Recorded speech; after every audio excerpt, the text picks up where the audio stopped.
Aleluya. Dios les bendiga, amados hermanos. Dios bendiga a la iglesia que también está en su casa y que a esta hora nos están siguiendo a través de las redes sociales. Dios bendiga a las visitas que en esta noche nos honran con su presencia, tanto hermanos como amigos que nos están visitando quizás por primera vez. Siéntase muy cómodo.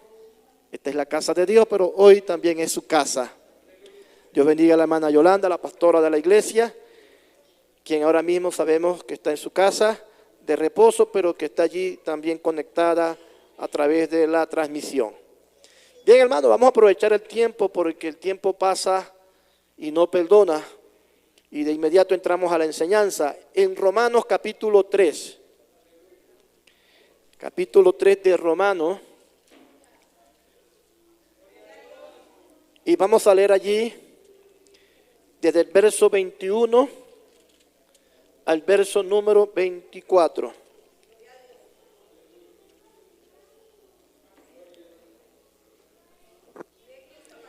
Amén, Dios vive.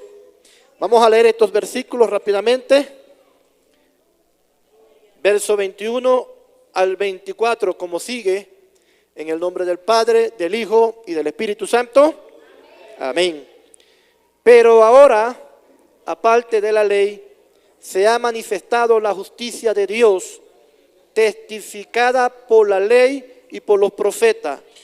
La justicia de Dios por medio de la fe en Jesucristo, para todos los que creen en Él, porque no hay diferencia, por cuanto todos pecaron y están destituidos de la gloria de Dios, siendo justificados gratuitamente por su gracia, mediante la redención que es en Cristo Jesús. Amén. Padre, en el nombre de Jesucristo te damos gracias, porque vamos ahora a exponer tu palabra. Pido, Señor, que ella, tu palabra, pueda ser de bendición para todos los oyentes, para los que están acá presentes, para los que están en sus casas, para aún las visitas, los amigos. Esta palabra sea de edificación esta noche. En el nombre de Jesucristo, que tu Espíritu Santo la dirija, Señor, a donde está la necesidad. Gracias, muchas gracias, Dios. Amén. Amén. Pueden tomar asiento. Quiero esta noche, con la ayuda de Dios, dar un tema que es de carácter doctrinal. Quiero hablar esta noche sobre la gracia, la justificación y la santificación. Por lo general estos temas se predican por separado en el manual de doctrina que hay en las iglesias y que se utiliza para discipular a los nuevos creyentes. Esto siempre se predica por separado, pero en mi opinión ellos están entrelazados, están muy vinculados, por lo que a mi parecer deben predicarse juntos. Y por eso esta noche quiero hablar brevemente, con el tiempo que nos queda, sobre lo que es la gracia, la justificación y la santificación.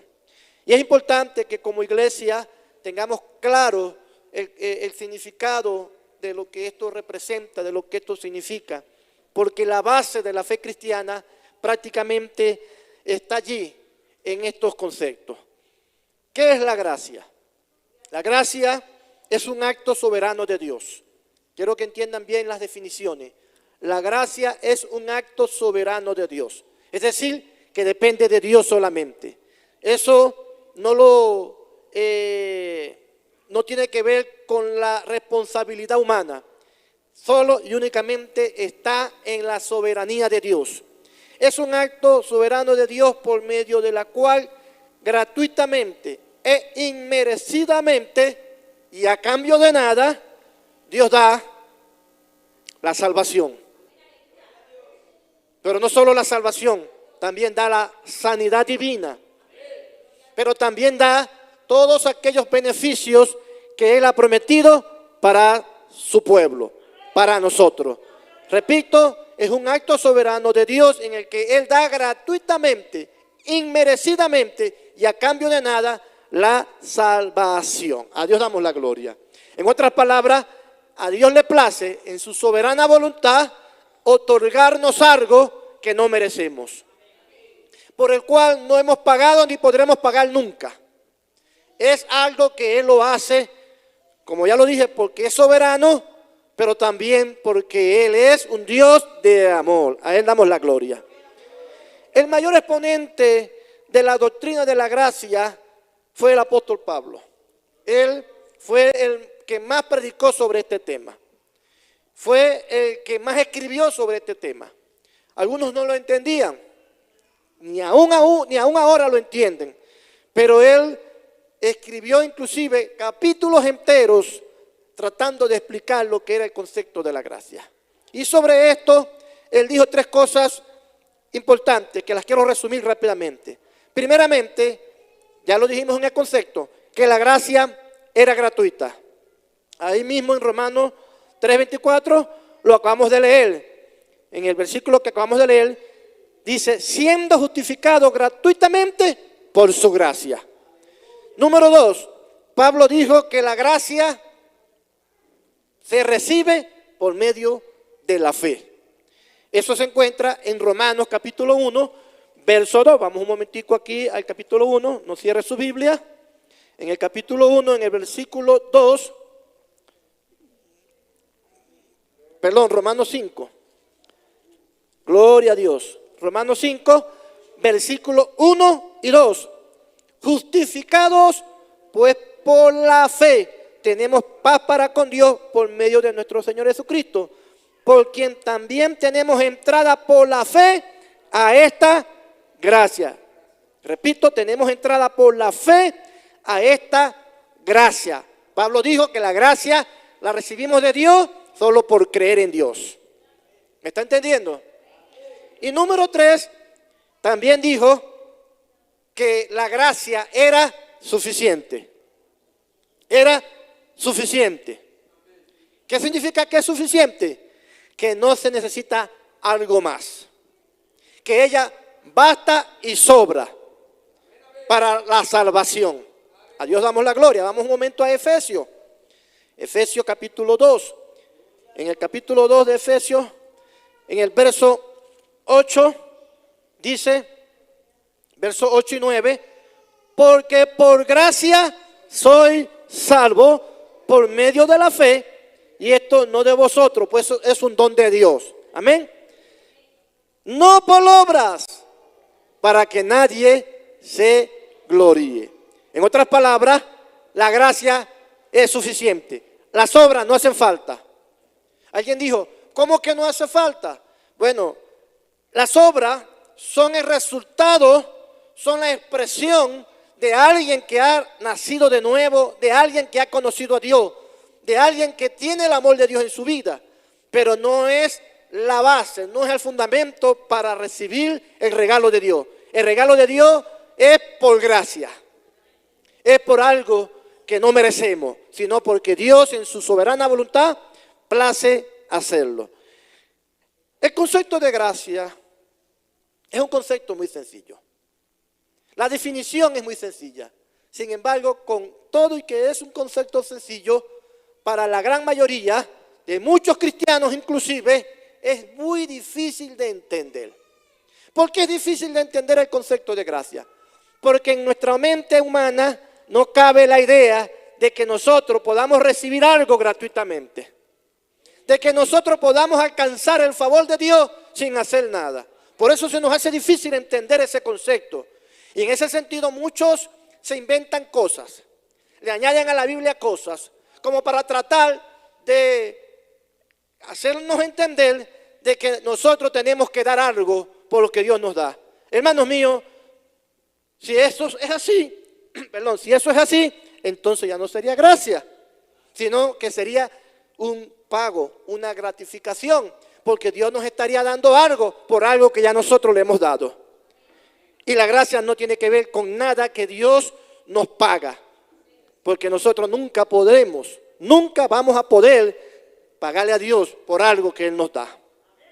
Ningún ser humano podrá estar nunca a la altura de Dios. Ninguna vida, por mucho que se esfuerce en su vida terrenal, podrá llegar a la medida de Dios. No podrá.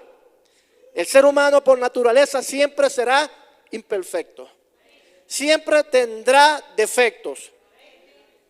Porque la Biblia misma lo dice, que nuestra justicia para Dios es como trapo de inmundicia. Por eso la gracia es difícil de entender. Y en ese sentido muchos a lo largo de la historia han tratado de, por decirlo de esta manera, adulterar las escrituras, enseñando mandamientos, dogmas, esquemas humanos, tratando de hacer ver que a Dios hay que merecerlo. A Dios damos la gloria y ningún ser humano puede merecer a Dios. Voy a dar acá algunos ejemplos. Por ejemplo, cuando la iglesia nace, cuando la iglesia comenzó su desarrollo, ella comienza en Jerusalén, ella comienza en Israel. Y sabemos que Israel venía de la ley de Moisés. Y obviamente en Israel la ley era obligatoria. Cuando empezaron los primeros cristianos a predicar el evangelio de Cristo, la transición de la ley a la gracia fue muy difícil. Fue algo muy complejo. Tanto es así que ellos siguieron, la gran mayoría de los cristianos de Israel, siguieron observando, guardando muchos de los mandamientos de la ley de Moisés. Que no era necesario hacer, pero lo hacían porque era ya algo que tenían por costumbre, por siglos, ellos habían vivido bajo la ley. Sin embargo, cuando la iglesia comienza en el mundo gentil, en el mundo no judío, ya es diferente. Ellos no están acostumbrados a la ley. La mayoría de los gentiles ni siquiera conocían la ley. En Corinto, en Éfeso, en Galacia, en Filipenses, esa gente no conocía la ley de los israelitas. Sin embargo, muchos cristianos que eran judíos empezaron a llevarles el mensaje de la palabra a esos lugares y empezaron a enseñar lo que Jesucristo había enseñado, por supuesto. Pero también comenzaron a enseñar que además de creer en Jesucristo, tenían que cumplir la ley de los judíos. Para los judíos cumplir la ley no era difícil, ya la habían cumplido por siglos. Para un gentil sí lo era. Imagínese usted que un cristiano diciéndole a un gentil que si quería ser salvo tenía que circuncidarse. Los gentiles no se circuncidaban. Nosotros somos los gentiles en sentido literal. Nosotros no nos circuncidamos, los judíos sí lo hacen todavía. Para un cristiano gentil circuncidarse, eso era un trauma, era una situación difícil. Igual que guardar el sábado, igual que guardar los días de luna nueva, etcétera. Tantas ceremonias que habían en Israel se las querían imponer a los cristianos gentiles, porque según estos cristianos judaizantes decían que si no guardaban esas cosas no se iban a salvar. Y es ahí donde Pablo entonces tiene que escribirle a los romanos, escribirle a los gálatas, escribirle a los filipenses y enseñarles que el único requisito para la salvación era creer en Jesucristo, más nada, porque la salvación era gratuita. No hacía falta circuncidarse, no hacía falta el día de reposo, no hacía falta ninguna ceremonia judía. Pero sin embargo, con todo eso, siempre hubo cristianos judaizantes tratando de mezclar la gracia con el judaísmo. Y hoy todavía los hay en nuestras iglesias evangélicas. Otro ejemplo que quiero dar fue lo que se llamó el ascetismo en la iglesia católica. ¿Qué es eso?, dirá alguno. Es una práctica que tiene sus orígenes muchos siglos atrás, en la cual las personas, para tratar de alcanzar la perfección y agradar a Dios, se someten a una serie de disciplinas para de esa forma ser perfectos. Por ejemplo, en la iglesia católica se enseñaba que para alcanzar el favor de Dios, las mujeres tenían que ser vírgenes y los hombres tenían que ser eunucos. Tenían que ser de cierta forma, tenían que tener castidad. ¿Me está entendiendo? Es decir, no tener contacto sexual. Esa era una enseñanza, y creo que todavía en algunas partes la enseñan, que esa era la mejor manera para ser perfecto y agradar a Dios. Y que de esa forma se podía ser salvo. Cosa absurda porque en ninguna parte la Biblia enseña tal cosa. Otra práctica que se hacía, que se practicaba, valga la redundancia, y con la cual se pretendía ser perfecto para agradar a Dios, era que algunos se mortificaban, se laceraban a sí mismos con un látigo, con una correa, y que para sentir el sufrimiento de Cristo, y que para de esa manera agradar más a Dios, porque lastimándose ellos mismos, ustedes han visto, creo que en algunas procesiones, eso todavía lo hacen. Hay países en la cual en la Semana Santa salen gente con látigos a golpearse a sí mismos, inclusive algunos le colocan hasta clavos, púas, uñas a los látigos para desgarrarse la piel de la espalda, porque según de esa forma van a agradar más a Dios. Amados hermanos, esa práctica no acerca al hombre más a Dios, por el contrario, lo aleja más. Porque la Biblia lo dice, que nosotros somos templo del Espíritu Santo. Y el que destruyera el templo de Dios, Dios le destruirá a él. ¿Dicen amén? Hay que cuidar el templo de Dios. Otra práctica que tenía la Iglesia Católica, y no sé si la tendrá todavía, es que los hombres, por un lado, se iban a un lugar apartado, alejado, como el ermitaño, a un monasterio. Y allí no tenía contacto con ninguna persona. Y lo mismo hacían las mujeres por otro lado.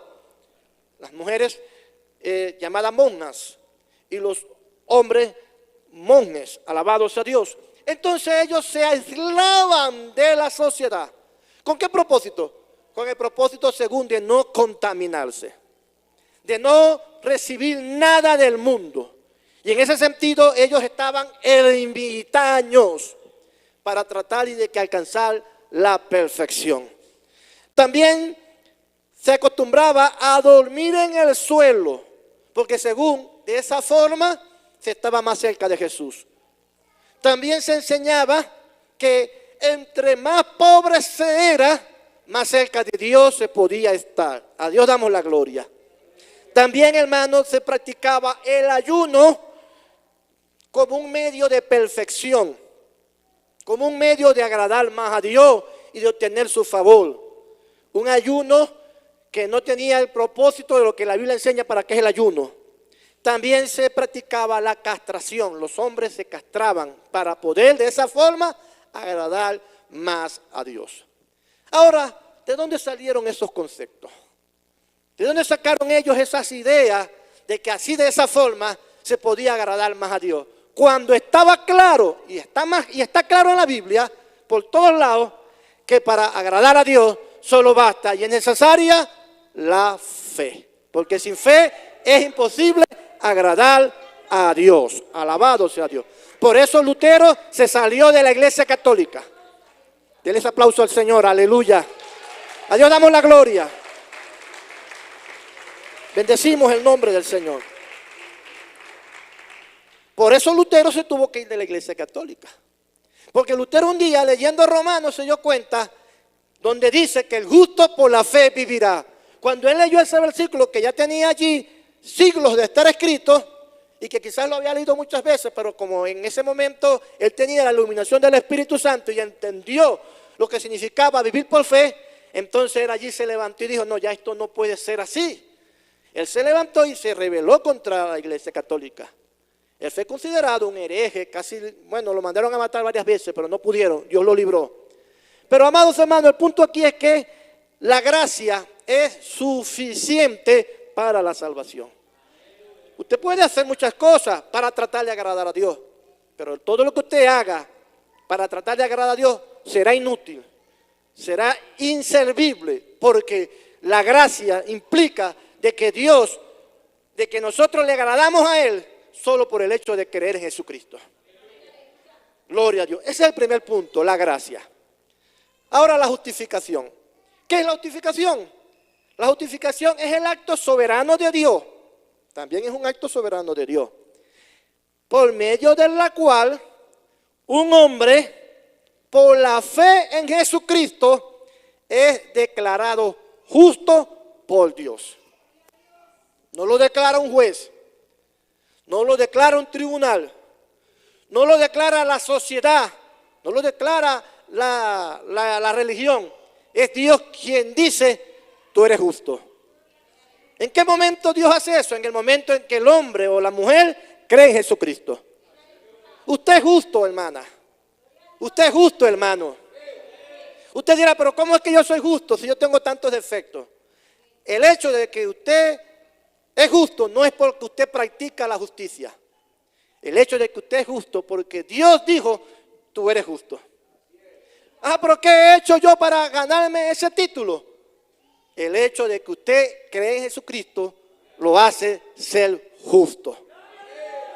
A Dios damos la gloria. A ese da la alabanza. Explico. Usted está aquí, de repente durante su vida, usted ha cometido mucha injusticia. Durante su vida pasada, usted cometió muchos errores. Mal esposo, mal padre, mal hijo, mal ciudadano, mal empleado, mal trabajador. Bueno, tantas cosas que pudo haber hecho. Y eso, por supuesto, lo hace injusto delante de la sociedad. Quizás hasta mató a alguien por allí, cometió un crimen. Eso, por supuesto, lo hace injusto delante del sistema jurídico del país en el que está. Pero una vez que usted llega y dice, Señor, yo creo en ti con todo mi corazón, hoy te recibo, hoy te acepto, y lo hace de verdad, Dios te declara justo en ese momento, te pone un traje de justicia, y a partir de allí ya tenemos justificación para estar delante de Dios. De manera que usted puede llegar aquí al altar y decir, Señor, aquí estoy en tu presencia, y usted no debe sentir culpa alguna. Ya lo que hizo para Dios quedó anulado. Para la sociedad de repente no. Para los jueces de repente todavía usted tiene que pagar lo que hizo. Porque si usted cometió un crimen y no ha pagado el crimen ante los ojos de los hombres, para ellos usted seguirá siendo un prófugo, un delincuente, un injusto. Pero para Dios, que es lo que vale, que es lo que importa, ya usted es un justo. Aleluya. Por creer en Jesucristo. Gloria a Dios. Entonces, en Cristo somos justificados porque creemos en Él. Pero aquí quiero leer una nota. En Cristo no se es justo por practicar la justicia. Esto lo dije hace rato, pero lo repito. Ya que Isaías dice que la justicia humana es como trapo de inmundicia. Amén. Para Dios, la justicia humana es como trapo de inmundicia. Lo que vale es la justicia que Él nos ha puesto encima. Ahora bien, y el tercer punto, que es el punto más extenso, la santificación. Todo esto está relacionado con la gracia. No puedo hablar de la justificación y de la santificación sin hablar de la gracia. ¿Por qué? Porque la santificación también es un acto soberano de Dios en el cual Dios por su gracia nos santifica. Voy a explicarlo de nuevo porque parece que no me entendieron. Dios por su gracia nos santifica. ¿Qué significa eso? Significa que usted es santo y que yo soy santo, no porque yo me hice santo, no porque usted se hizo santo. Es que Dios lo hizo santo a usted y me hizo santo a mí.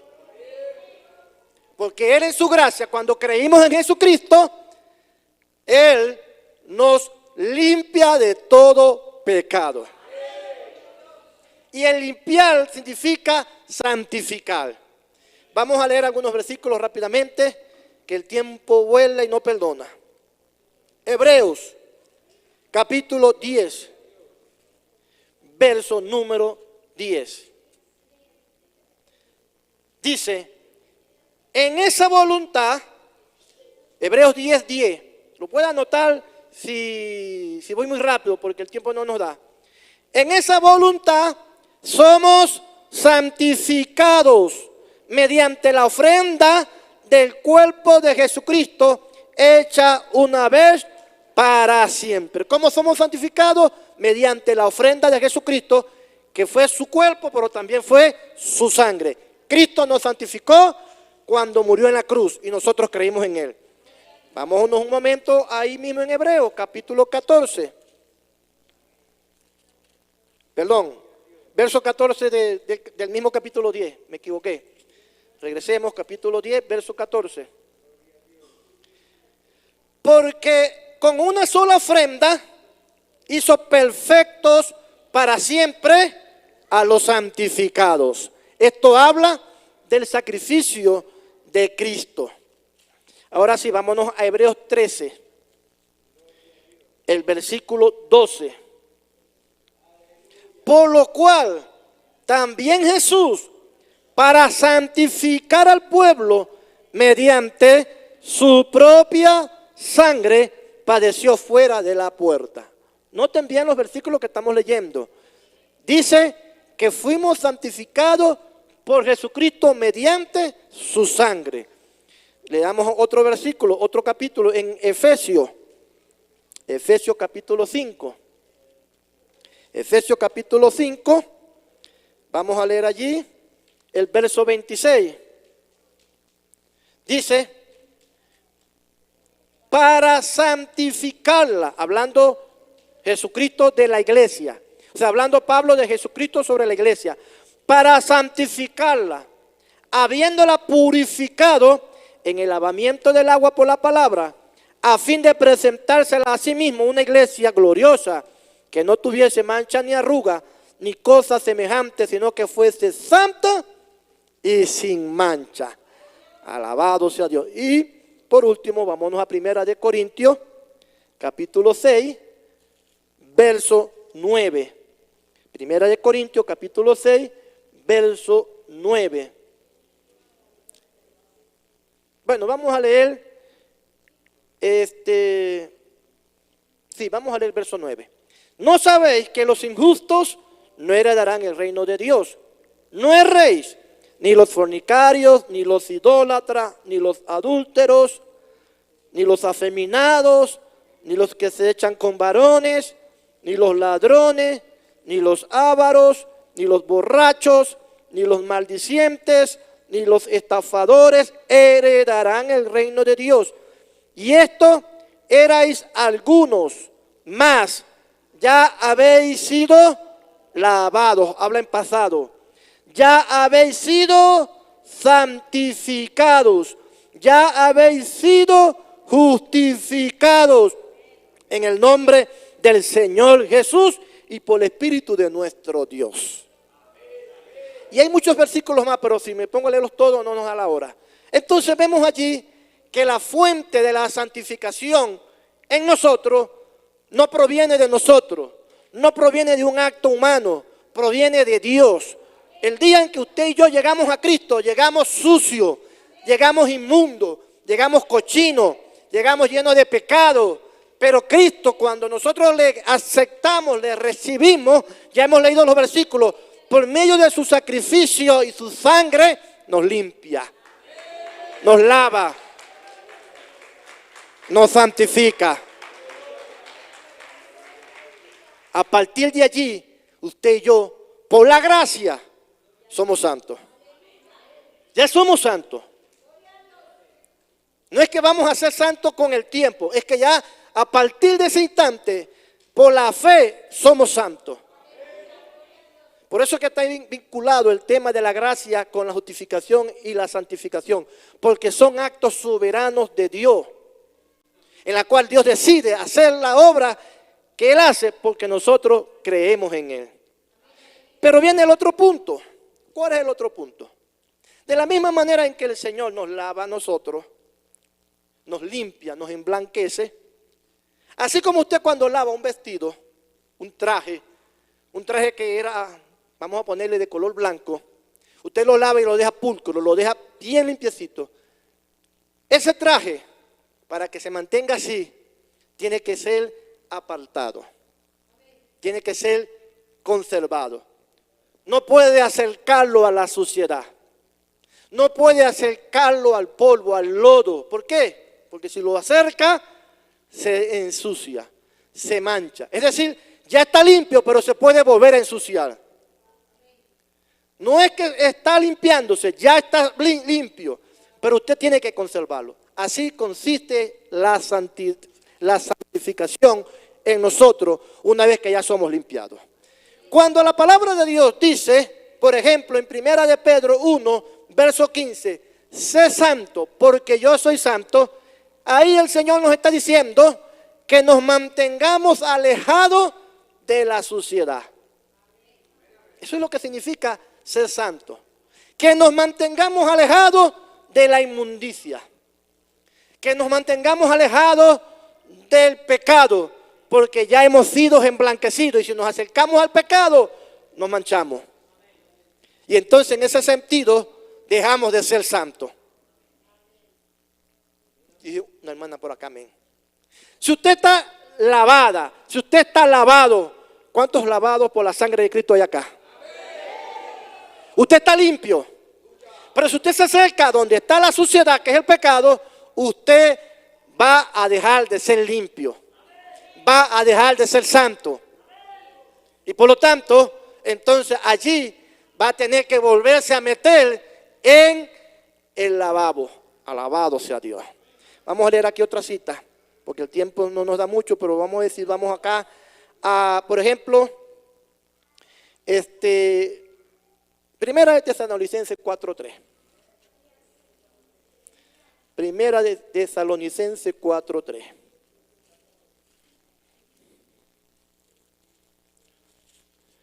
Me gusta este versículo. Es un ejemplo. Primera de Tesalonicenses. ¿Será que me equivoqué? Ah, sí, aquí está. Amén. Dice, pues la voluntad de Dios es que vuestra santificación. Pero lo que sigue es lo que me llama la atención. Porque dice que os apartéis. Que os apartéis. El concepto de santidad que debía haberlo dado al principio. Santidad viene del griego haguaizo, que significa consagrar o separar, y del hebreo kedas, que significa apartar. Entonces cuando aquí el apóstol Pablo dice que la voluntad de Dios es nuestra santificación, y ahí hay un punto y coma, y dice que os apartéis, está hablando de separación, está hablando de alejarse. Pero ¿de alejarse de qué? Aquí menciona la fornicación, porque la fornicación es una inmundicia, es un pecado que ensucia. Pero a este punto le podemos cambiar, lo podemos cambiar por otro punto. Que os apartéis de la mentira, que os apartéis del chisme, que os apartéis de la murmuración, que os apartéis del pleito, que os apartéis de la contienda, que os apartéis del robo. O sea, aquí podemos enumerar toda una lista bien larga de cosas que contaminan, que ensucian, que manchan la vestimenta, porque la voluntad de Dios es la santificación. Y la santificación consiste en estar apartado del pecado. Así es sencillo. Y doy esta enseñanza porque hace poco escuchaba a un predicador que hablaba de que para ser santo había que hacer muchas cosas que él enumeró, pero en ninguna dijo que había que apartarse del pecado. Él habló de que había que ayunar, de que había que orar, de que había que congregarse. Todo eso es importante, pero lo que en verdad santifica, lo que en verdad hace a uno santo, primero la sangre de Cristo cuando llegamos a sus pies, y segundo, cuando nosotros, una vez que somos santificados, nos mantenemos alejados del pecado. Así es sencillo, hermano. Que usted vea el pecado y se aleje, porque el pecado mancha, el pecado contagia. Por eso es que la Biblia, en ese sentido, nos exige a nosotros a vivir separados del mundo. Separados, porque el acercarse mucho al mundo nos ensucia. A Dios damos la gloria. Ahora bien, hermano, el pecado anula la gracia. Es decir, recibimos gratuitamente la salvación. recibimos gratuitamente los beneficios de Dios, sin nosotros dar nada a cambio, solo por creer en Él. Somos santificados. Pero si nosotros pecamos, esa gracia se anula. ¿En qué sentido? En el sentido de que Dios no puede hacer ya más nada a nuestro favor, aunque Él quiera, porque hay algo que lo está impidiendo, y es el pecado. Y en ese sentido, mucha gente está equivocada hoy en día con el concepto de la gracia, porque ven que el concepto de la gracia, interpretan que el concepto de la gracia es hacer lo que yo quiera, al fin y al cabo Dios me ama, Dios me perdona y Dios me va a salvar. Eso es verdad, Dios nos ama, Dios nos perdona y Dios nos quiere salvar, pero donde está el pecado de por medio, allí la gracia no puede obrar. ¿Por qué? Porque el pecado, hermanos míos, imposibilita a Dios de dar su favor, de dar su regalo. Tiene que haber arrepentimiento. Vamos a leer un momento en Hebreos capítulo 10. Hebreos capítulo 10, verso 26. El verso 26 de Hebreos capítulo 10 dice: porque si pecaremos voluntariamente después de haber recibido el conocimiento de la verdad, ya no queda más sacrificio por los pecados, sino una horrenda expectación de juicio y del bol de fuego que ha de devorar a los adversarios. El que viola la ley de Moisés por el testimonio de 2 o de 3 testigos muere irremisiblemente.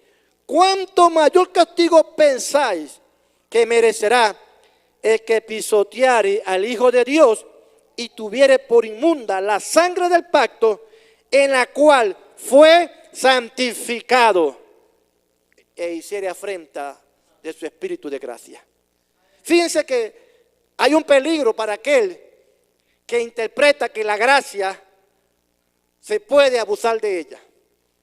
En otras palabras, el que peca alegando o asumiendo que por estar en la gracia Dios lo va a perdonar, y lo hace de manera reiterada y lo hace de manera voluntaria, es decir, consciente de que está pecando, dice: mañana me arrepiento porque Dios me va a perdonar.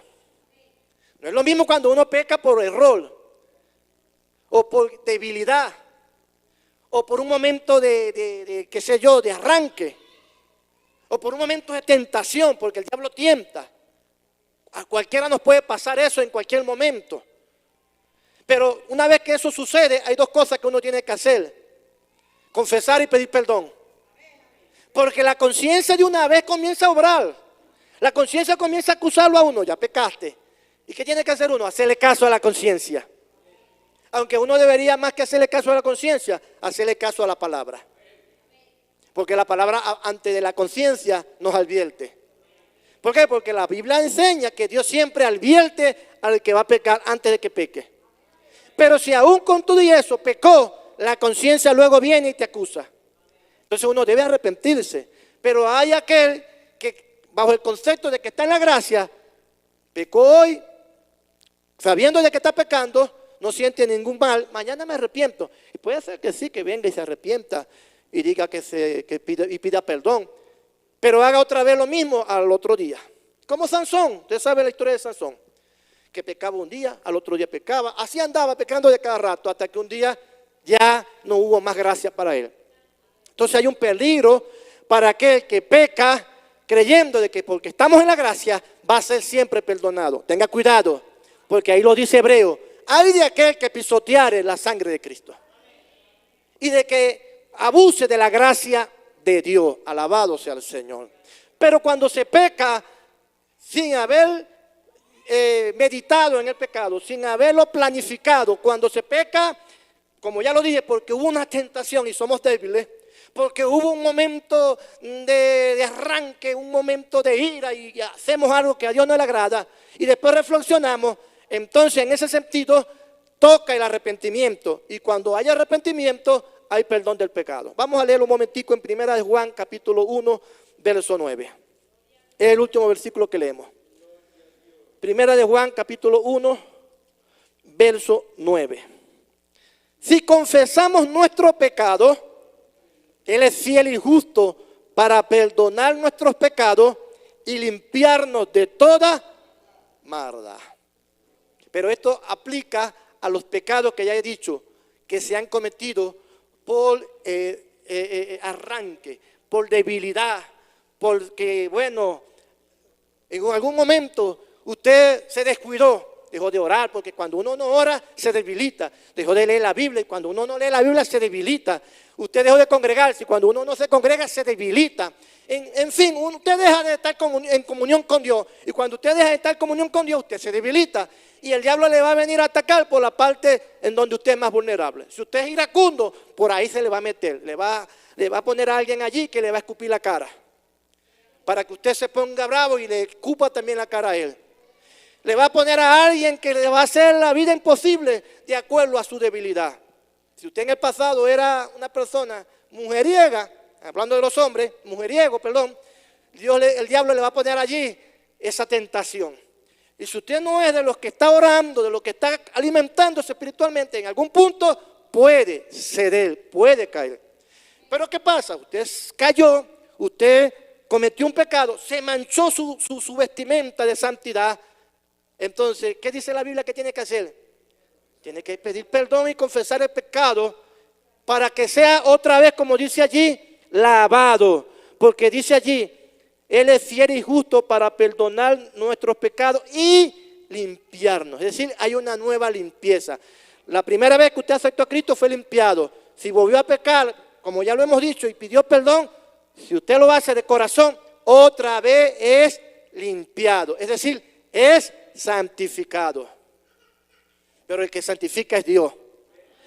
La labor nuestra es alejarnos del pecado, mantenernos al margen del pecado. Y para eso es muy importante, hermano mío, ya lo dije, orar, pero también es importante leer la Biblia y obedecerla. ¿Qué dice la Biblia? Que el avisado ve el mar y se aparta. Si usted ha leído ese versículo, usted cuando vea por allí que el diablo le está montando una trampa, sea sabio, apártese del mal y no lleve el daño. Ese es el gran problema que pasa con nosotros a veces, que no leemos la Biblia, y por no leer la Biblia el diablo nos vive poniendo trampa en el camino y nosotros caemos facilitas en ella por falta de conocimiento de la palabra de Dios. Estos puntos que acabo de enseñar son doctrinales, son parte de la base cristiana. Quise darlos en esta noche porque fui guiado por Dios, debido a que a veces nosotros creemos que para alcanzar la perfección necesitamos ayudar a Dios. Necesitamos aportar algo. Usted no tiene que aportar nada. Usted ore, usted ayune, usted busque a Dios, pero no para complacer a Dios o para tratar de ganarse el favor de Dios. Usted no necesita ganarse el favor de Dios haciendo eso. Nunca lo va a poder hacer. Hágalo porque orar, buscar a Dios, primeramente es una necesidad. Voy a repetirlo, es una necesidad. Pero además de eso, debe ser la expresión de alguien que ama a Dios. El que ama a Dios lo busca. El que ama a Dios lo adora. El que ama a Dios lee la Biblia. El que ama a Dios se congrega. Es la expresión de dos cosas, de que lo necesito, pero de que también lo amo. Estemos de pie. Aleluya. Gloria a Dios. Bendecimos el santo nombre del Señor. Las personas que están acá en esta noche, que no han conocido a Jesucristo, entiendan esto. El único requisito que Dios les pide a ustedes para que puedan salvarlo es que crean en Él. Que le entreguen su corazón. Y luego que ustedes sean lavados por la sangre de Cristo, lo único que le va a pedir después es que se alejen del pecado.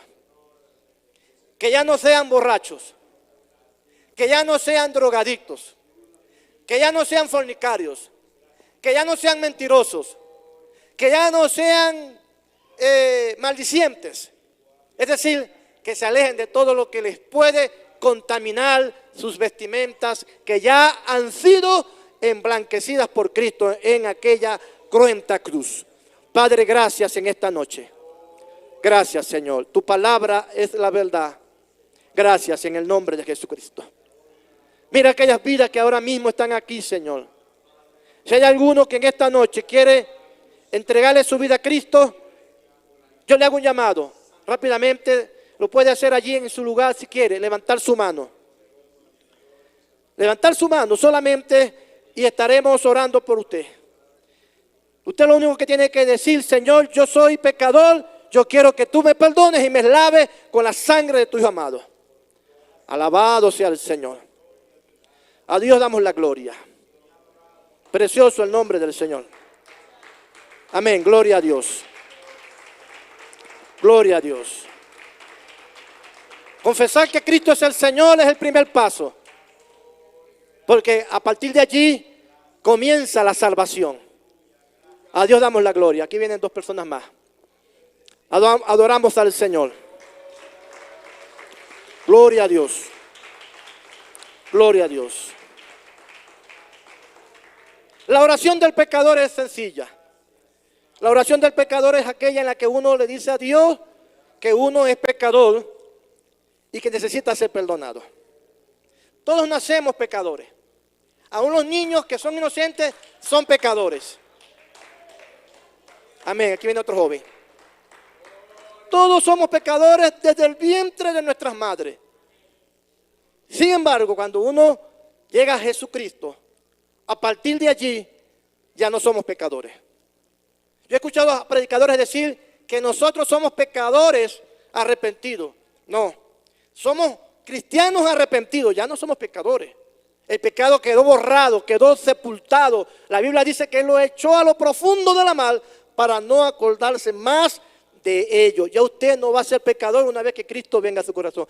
Que cometió una falla, que cometió un error después, no le hace un pecador, lo hace un humano que falló, pero Dios, si usted se arrepiente, lo vuelve a perdonar. Ahora, si usted es de los que después que acepta a Cristo sigue pecando,